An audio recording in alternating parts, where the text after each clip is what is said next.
Hey guys, it's Matthew.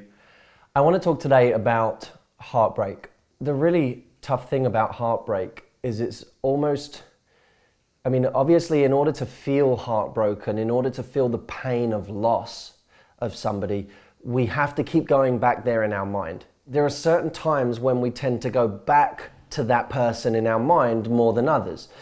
So, for example, when we're not busy, our mind snaps back into a memory of that person, or the moment we feel we're not busy and therefore we're lonely, we feel a sense of loss, and then we think of the person who we wish we were with at that moment. Or, of course, when we're going to bed at night, when we're alone and we have time to think and process, that again is a time when at the end of a night we start thinking about that person. It may also be a time when something good is happening. That's the really scary part. It can happen when you are experiencing a beautiful scene, when you're looking at nature, when you are on holiday and you think, God, I wish I was sharing this with that particular person.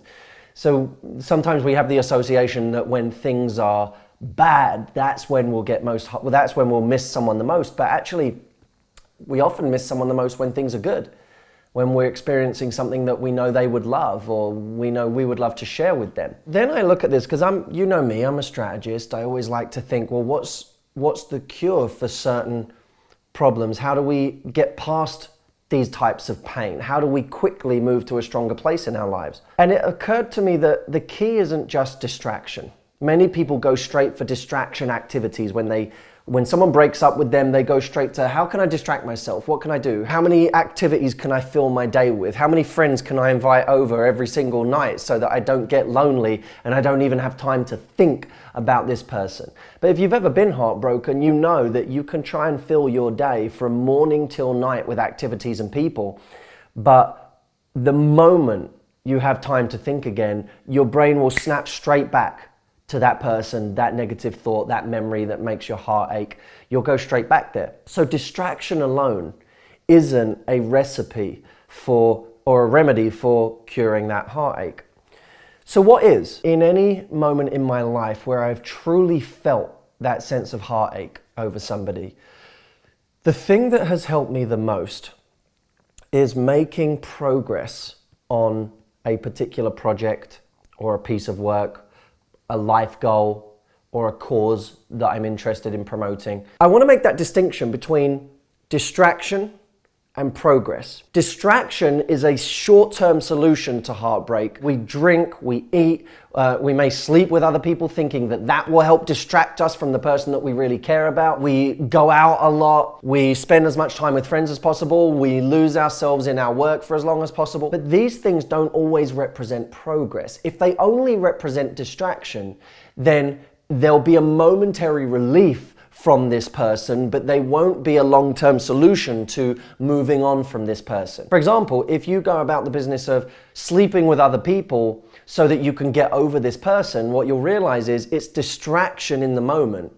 But afterwards, if that person's not going to stick around, if you haven't actually found someone that you really like, if that person doesn't match up to your partner from before, that distraction will very quickly give way to an instant depression, an instant emotional hangover.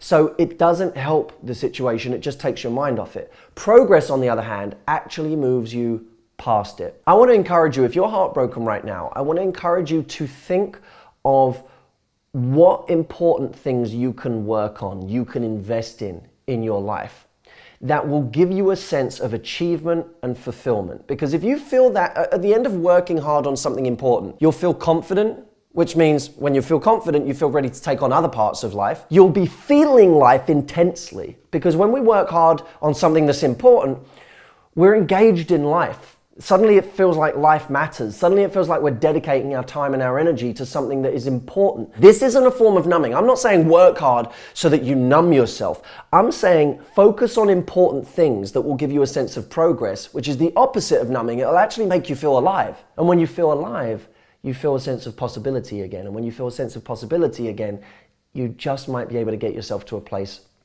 where you see where things could go in your love life again. Every time I have ever been in a place of heartbreak, what fixes it is not going on another holiday. It's not trying to just escape.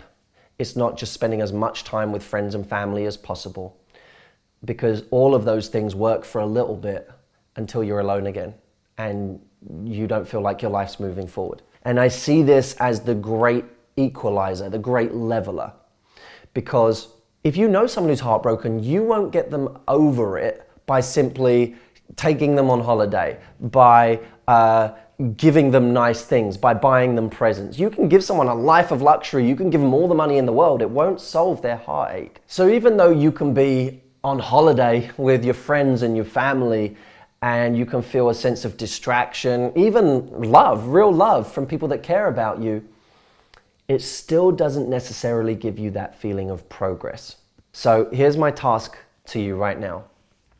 Find something in your life today that you know is somehow important to you, and focus on that, even if just for an hour, and notice the feeling you get at the end of that hour, and how it may not eliminate all of your heartache at once. Let's be realists, we're not going to do this overnight, but the sense of satisfaction and achievement and confidence that you get will change the intensity of the feeling of heartache, and it just might make you see how bright the world can be. And if you can't think of something that gives you ultimate purpose right now, because again, let's be real, not all of us have something immediately that we say, this is my life's passion, this is the thing I want to focus on in my life, this is the thing that gives me purpose. Not everyone has that. Okay, start small. You know, instead of going and getting drunk tonight, go find a class at the gym that makes you feel a sense of progress because you've worked on your body and you've made yourself feel good at the end of it. Do something that is going to make you feel good. Even the gym, it may not be your life's purpose, but you can tie it perhaps to something that's important, like looking after your body, like having energy for your bigger goals. You can still tie it to something important. And when you do, when you have that little bit of progress, it starts the ball rolling and you could get momentum. So that's it. If you are suffering right now, I know how hard that is. I know just how brutal it is to be in that kind of pain. There's almost nothing like it. You know, we can get health problems, we can, you know, our family can get sick or get injured, and that just about tops everything. But right underneath that is heartache. And it's really, really hard. And no one should ever diminish that or lessen it or make light of it, because it is truly, truly difficult. If one of the most important things in life is love, then suffering because of love is clearly going to be one of the most painful things in life. But we're in this together, we're a team. And I promise you, what I'm saying in this video today is not just a platitude. It's not just me saying something that is supposed to make you feel better when in reality it won't do the job. I really, really believe this. So commit to it. I know you don't want to right now. I know you probably don't want to do anything right now. But commit to it. Focus on something that's important and allow it to give your life meaning and to show you just how bright the world can actually be when we're in a good place and we feel like life means something. I'll see you soon.